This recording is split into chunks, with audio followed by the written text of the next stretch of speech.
నమస్తే welcome to story board.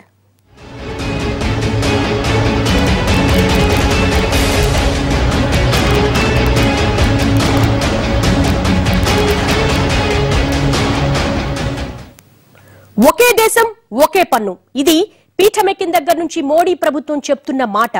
ఎన్నో రాజకీయ అవరోధాలు దాటుకుని సభల్లో మీటింగులు అధిగమించి ఓటింగులు అధిగమించి రాష్ట్రాలతో అంగీకారం తెప్పించి జీఎస్టీకి ఆమోదముద్ర వేయించుకున్నారు. జూలై 1 నుంచి దేశవ్యాప్తంగా జీఎస్టీ అమల్లో కూడా వచ్చేస్తోంది. ఇంతవరకు బాగానే ఉంది. మరి ఈ జీఎస్టీతో సామాన్యుడికి లాభమా నష్టమా? జూలై 1 నుంచి దేశవ్యాప్తంగా జీఎస్టీ. ఇక అన్ని పనులు ఒకే గొడుగు కిందకి. దేశవ్యాప్తంగా అన్ని చోట్ల ఒకటే ధర. 150 దేశాలలో అమల్లో ఉన్న జీఎస్టీ. జీఎస్టీ సామాన్యుడికి వరమా భారమా? దేశవ్యాప్తంగా ఒకే రకమైన పన్ను వసూలు చేయాలన్న ప్రతిపాదనలోంచి పుట్టుకొచ్చిన అంశమే జీఎస్టీ. జీఎస్టీ అంటే గూడ్స్ అండ్ సర్వీసెస్ ట్యాక్స్. తెలుగులో చెప్పాలంటే వస్తు సేవల పన్ను. 15 ఏళ్లకు పైగానే ఈ విధమైన పన్నుల విధానం అమల్లోకి రావటానికి ప్రయత్నిస్తోంది. ఇప్పుడు ఎన్డీఏ ప్రభుత్వం దాన్ని అమల్లోకి తెచ్చింది.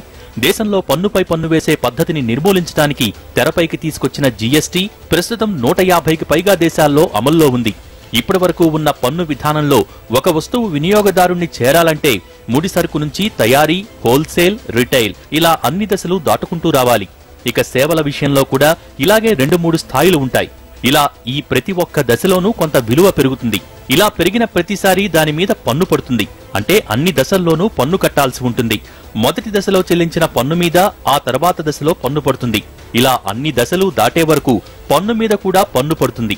కానీ జీఎస్టీ అమలైతే ఇన్ని స్థాయిల్లో పన్నులన్నీ రద్దై ఒకే ఒక్క పన్ను పడుతుంది. అంటే ఇప్పటి వరకు ఉన్న సెంట్రల్ ఎక్సైజ్, రాష్ట్రాల వ్యాట్లు, entertainment tax, luxury tax, entry tax, octroi ఇలా రకరకాల పన్నుల స్థానంలో జీఎస్టీ ఒక్కటే ఉంటుంది.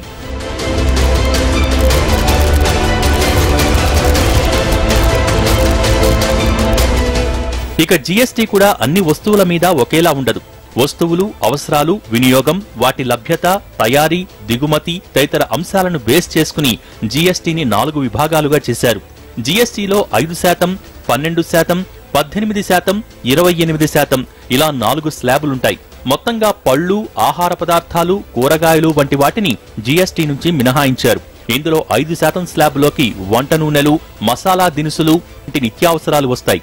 ఇక 12% స్లాబ్లోకి కంప్యూటర్లు, ప్రాసెస్డ్ ఆహార పదార్థాలు, ఎలక్ట్రానిక్స్ వంటివి వస్తాయి. ఇక 18% స్లాబ్లోకి సబ్బులు, నూనెలు, షేవింగ్ సామాన్లు, ఇతర కాస్మెటిక్స్ వంటివి వస్తాయి. ఇక అన్నింటికన్నా ఎక్కువ స్లాబ్ అయిన 28% కిందకి లగ్జరీ వస్తువులైన పొగాకు ఉత్పత్తుల వంటి విలాస వస్తువులు, ఇతర విలాస సేవలు వస్తాయి. మొత్తంగా దేశవ్యాప్తంగా 1200 వస్తువులు, 500 సేవలను ఈ జీఎస్టీ పరిధిలోకి తీసుకొచ్చారు.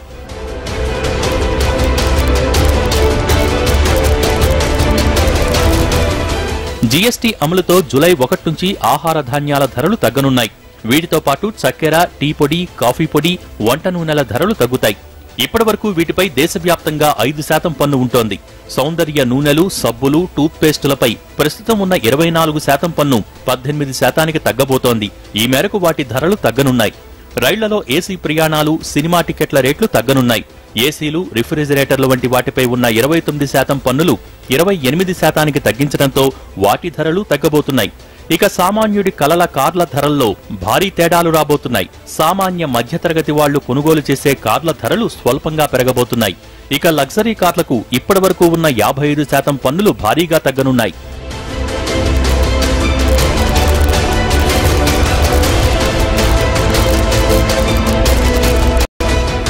అన్ని వస్తువుల్ని, సేవల్ని ఈ 4 స్లాబ్ల పరిధిలోకి తెచ్చిన జీఎస్టీ కౌన్సిల్ ఒక్క బంగారానికి మాత్రం కొత్తగా ఓ స్లాబును చేర్చింది. దీని ప్రకారం బంగారంపై పన్నును 3%గా నిర్ణయించింది. ఇప్పటివరకు బంగారంపై పన్నును ఒక్కో రాష్ట్రంలో ఒక్కోలా వసూలు చేస్తున్నారు. అందుకే బంగారం రేటు ఒక్కో రాష్ట్ర మార్కెట్లో ఒక్కోలా ఉంటూ వచ్చింది. కానీ ఇప్పుడు జీఎస్టీతో ఈ పరిస్థితి మారబోతోంది.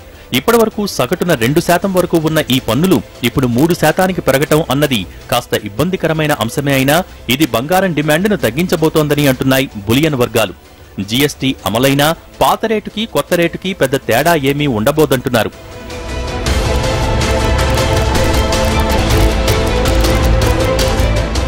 జీఎస్టీ జాబితాలో ఉన్న వస్తువులన్నీ దేశవ్యాప్తంగా ఒకే ధరకు లభ్యమవుతాయి.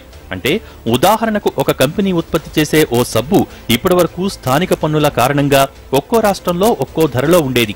కానీ ఇప్పుడు జీఎస్టీ వల్ల ఆ సబ్బు ధర అన్ని రాష్ట్రాలలోనూ ఒకేలా ఉంటుంది. పన్నుల భారం తగ్గుతుంది కాబట్టి వర్తకులు, వ్యాపారస్తుల ఎగవేతలు తక్కువగా ఉంటాయన్నది ప్రభుత్వ అభిప్రాయం. మరోపక్క పన్నుల వసూలు కూడా సులువుగా, పారదర్శకంగా మారుతుంది. ఇక కస్టమర్లు కూడా ఒకే ట్యాక్స్ చెల్లించడం వల్ల వారికి కూడా అవగాహన పెరుగుతుందన్నారు. ప్రాథమికంగా ఏక పన్ను విధానం వల్ల రాష్ట్రాలకు నష్టం వాటిల్లినా కేంద్రానికి మాత్రం భారీగా ఆదాయం వస్తుంది. జీఎస్టీతో ప్రత్యక్ష వ్యయాలు, మూలధన ఉత్పాదితాల వ్యయాలు తగ్గి జీడీపీ 2 నుంచి 2.5% వరకు వృద్ధి చెందుతుందని, దేశీయ ఎగుమతుల్లో కూడా 10 నుంచి 14% పెరుగుదల ఉంటుందని అప్లైడ్ ఎకనామిక్ రీసెర్చ్ ఆశాభావం వ్యక్తం చేస్తోంది.